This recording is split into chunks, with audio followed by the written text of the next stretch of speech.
Welcome to Car Show 1, the channel where we bring you deep dives into the most iconic, rare, and unforgettable vehicles from across automotive history. Here, we explore the design, performance, and cultural significance of cars that have left their mark on roads, racetracks, and the hearts of enthusiasts. Whether it's a vintage classic, a muscle car legend, or a modern marvel, we uncover every story that makes these machines truly special. Today, we're going back to the tail end of the 1960s, an era of bold styling, big power, and fierce competition, to talk about one of Ford's most memorable full-sized cars, the 1969 Ford Galaxie 500. This was a car that balanced elegance with raw V8 muscle, bridging the gap between comfortable cruiser and street performer.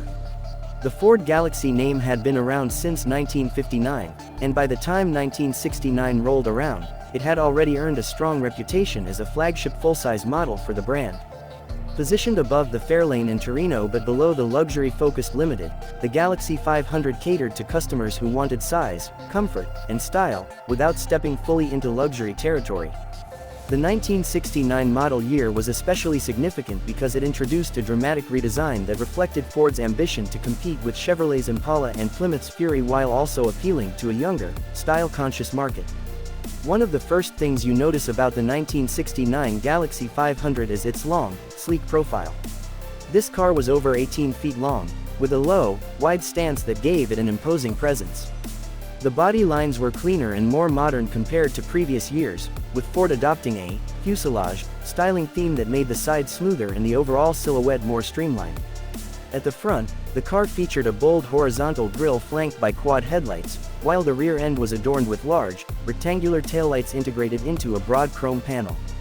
The fastback roofline on certain models gave it a sportier, almost muscle car-like character, especially when paired with a performance-oriented powertrain. Inside, the Galaxie 500 delivered the kind of spacious, comfortable cabin you'd expect from a full-size American car of the late 60s. Wide bench seats came standard, but buyers could also opt for individual bucket seats with a center console, giving the interior a more upscale, sporty feel. Materials ranged from durable cloth and vinyl to higher-grade upholstery, depending on the trim. The dashboard layout was clean and functional, with large, easy-to-read gauges and plenty of brightwork accents to remind you that this was still a stylish, well-appointed vehicle. The 1969 Galaxie 500 was available in several body styles: a two-door hardtop, four-door sedan, convertible, and station wagon. This variety meant the car could appeal to different types of buyers, from families needing space to younger drivers wanting something that looked fast even standing still. But where the Galaxie 500 really stood out was under the hood. Ford offered a wide range of engines, starting with a modest 240 cubic inch inline-six for economy-minded customers. From there, the options quickly escalated to powerful version 8s, including the 302, 351 Windsor, and the 390 FE. For those who craved serious performance, there were the big block 428 and even the legendary 429 Thunderjet, capable of producing over 360 horsepower. With these high-output engines, the Galaxie 500 could surprise a lot of muscle cars off the line. Transmission choices included a 3-speed manual, 4-speed manual, or Ford's smooth shifting Cruise-O-Matic automatic. Suspension tuning was geared more toward comfort than corner carving, but when fitted with the right performance package, the Galaxie could handle itself respectably for such a large car.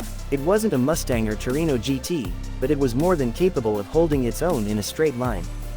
Ford also offered several trim levels, with the XL being the sportiest version of the Galaxie 500.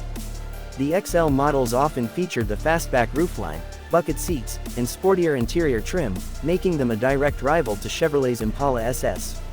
There was also the Limited, which was essentially a luxury upgrade to the Galaxie 500, offering even more plush interiors and added chrome detailing. In terms of driving experience, the 1969 Galaxie 500 delivered exactly what people wanted from a big American car in that era: a smooth, quiet ride, the ability to cruise at highway speeds effortlessly, and enough torque to merge or pass with authority. The big version 8S rumbled with confidence, and while the car wasn't designed for tight turns, it felt planted and stable on the open road. For long-distance trips, few cars of its time could match its combination of comfort and power. From a cultural standpoint, the 69 Galaxie 500 reflected the transitional nature of the late 60s automotive market. Muscle cars were stealing headlines, but full-size cars like the Galaxie remained the bread and butter for Detroit's Big Three. Ford needed to keep the Galaxie fresh to stay competitive, and the 1969 redesign accomplished just that. It was modern enough to appeal to younger buyers but still traditional enough for families and older customers who valued comfort and size. The car also found its way into law enforcement fleets and taxi services, thanks to its durability and roomy interior. Police departments often equipped them with the big 428 or 429 engines, turning these cruisers into formidable highway interceptors. Seeing a Galaxie 500 with a spotlight and push bumper in your rearview mirror was enough to make anyone ease off the gas. In the collector car world today, the 1969 Ford Galaxie 500 has a loyal following. It may not have the same name recognition as a Mustang or a Torino Cobra, but enthusiasts appreciate it for what it is, a stylish, comfortable, and surprisingly quick full-size car from the golden era of American automotive design. Restored examples, especially convertibles and XL models with big block engines, are highly sought after. Many collectors enjoy them for weekend cruises, classic car shows, and even drag racing events. Finding an original, rust-free, 69 Galaxie 500 can be challenging, as these cars were often driven daily and subjected to the elements. However, the availability of reproduction parts and a strong enthusiast network makes restoration a realistic project for those willing to put in the work. When brought back to life, a well-restored Galaxie 500 turns heads wherever it goes, its long, sweeping lines and chrome accents a reminder of a time when cars were designed to make a statement. The legacy of the 1969 Galaxie 500 is tied to Ford's broader success in the late 60s. While the Mustang captured the youth market and the Torino GT catered to performance buyers, the Galaxie 500 served as the dependable, stylish middle ground. It was proof that you didn't have to sacrifice comfort for style, or size for performance. In an age when cars were as much about personality as practicality, the Galaxie 500 found its niche and thrived. Even today, seeing one on the road feels special. The sheer scale of the car, the glint of sunlight on its chrome, and the deep burble of a V8 idling at a stoplight all combined to transport you back to a time when gasoline was cheap, the interstates were open, and American automakers were at the peak of their confidence.